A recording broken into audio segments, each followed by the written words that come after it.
Motorcycle dicky भांगी 4,60,000 टंका लुट होईछि। भद्रक टाउन थाना अधीन चरंपा बजार एभली टंका लुट करी दुर्वृत्त फेरार हो जाइछन्ति। भद्रक टाउन थाना अधीन चरंपा बराला पोखरी अंचल में लुट होईछि। लुट बेलर चित्र सीसीटीवी रे कैद होईछि। खबर पाई भद्रक टाउन पुलिस पहुंची घटनार तदंत आरंभ करिछन्ति।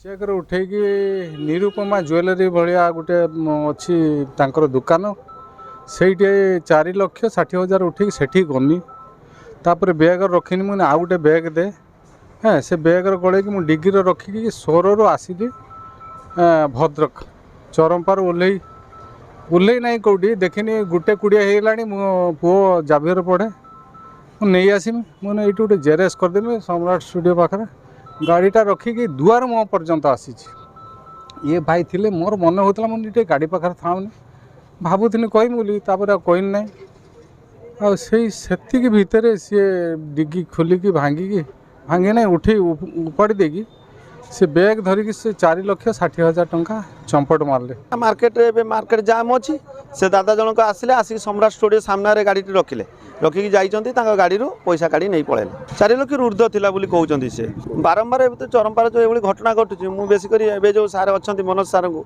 रिक्वेस्ट करुच्ची यार तनाघना से जो दादा को न्याय दि जाऊ